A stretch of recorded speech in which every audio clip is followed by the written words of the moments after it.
All right, let's just get right into it. If you've ever studied English, I bet you know this feeling. You spent years, maybe, with the textbooks, you know the grammar rules, you've got a ton of vocabulary, but then you try to watch a movie without subtitles, or you get into a conversation with a native speaker, and suddenly, you're completely lost. Well, today, we are going to break down exactly why that happens, and more importantly, give you some really powerful ways to finally fix it. Ha! Does this sound familiar? I mean, that little moment of panic when a conversation just starts moving way too fast and your brain feels like it can't keep up. It is an incredibly common, super frustrating experience for pretty much every English learner out there. But I want you to hear this loud and clear: it is not your fault. You see, the real issue isn't that your English is bad. The problem is how your brain has been trained to process it. You've been taught to be a kind of code breaker, translating every single word one by one. But native speakers, we don't decode our own language. We experience it. And that right there, that's the huge shift we need to make.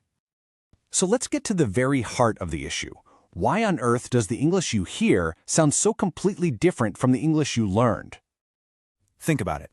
The English you learned in school was probably so clean and perfect, right? Like it was read from a script. Every word was pronounced clearly.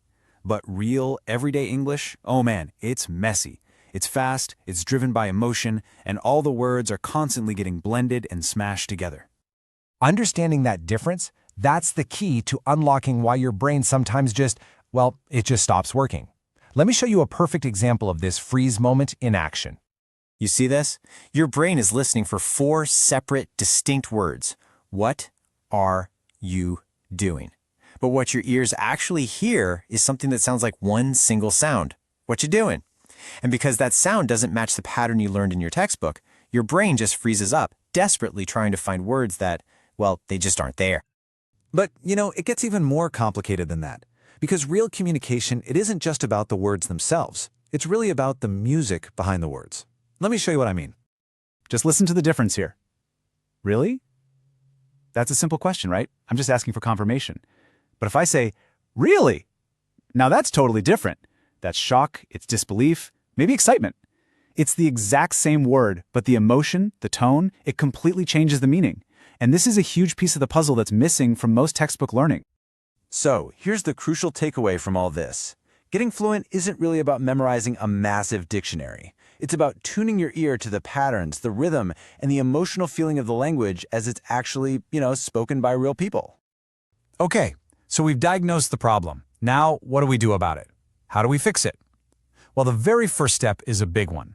You need to start shifting your focus away from your eyes and onto your ears. This quote really just hits the nail on the head. We spend hours and hours reading, which is great for building vocabulary, don't get me wrong, but it does almost nothing to train our ears for the speed and the flow of a real conversation. You gotta start thinking of your ears like a muscle. They need a specific kind of workout to get stronger. So here's your workout plan. It's simple. First, find short, authentic content. Vlogs, interviews, even songs are perfect. Now, when you listen, your goal is not to translate every word. Your goal is to feel the emotion. What's the speaker's mood? Then, just pick one single sentence and loop it. Play it over and over. Feel the rhythm of it in your body.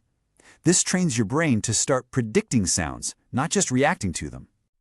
All right, now let's build on that with an even more powerful technique. Seriously, if you're ready to take a huge leap forward in your understanding, this next method is a total game changer. It's called shadowing.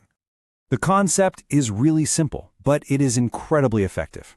You're not just listening, you're speaking at almost the exact same time as the native speaker, just like their shadow. You're essentially becoming a mirror for their sounds, their rhythm, and their intonation. So here's how you do it. Start slow, that's key. Listen to a short clip once just to get the general idea. Then, hit play again and just speak along with it. Don't worry about being perfect. That's not the point. The point is to focus on copying the energy and the music of their voice. This literally syncs up your brain, your ears, and your mouth to the natural speed of English. Okay, now for the final and maybe the most important piece of the puzzle. This one happens entirely inside your head.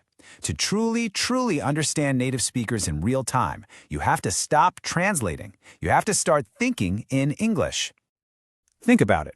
Every time you hear something in English, then translate it into your native language, then think of a reply, and then translate that reply back into English, you've already missed the next sentence of the conversation.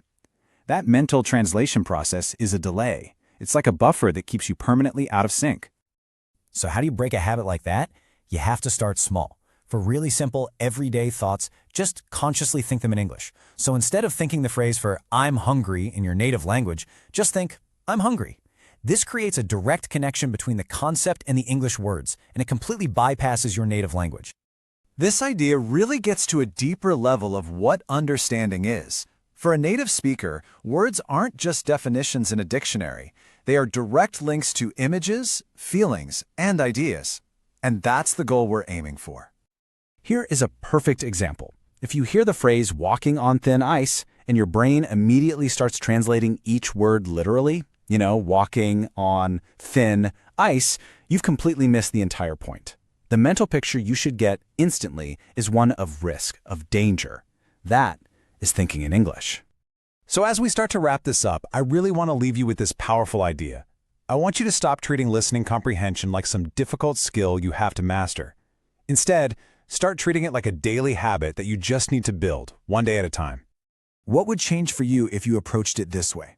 Instead of feeling frustrated about not being perfect, you could just focus on getting a little bit better today than you were yesterday. It's all about consistent exposure and patient practice, not some final exam you have to pass. I really hope this explainer has given you a new and hopefully much better way to think about understanding English. If you found it valuable, you know what to do. Please hit that like button, subscribe so you don't miss more explainers like this, and share it with anyone you know who's on this same journey. Thanks so much for watching.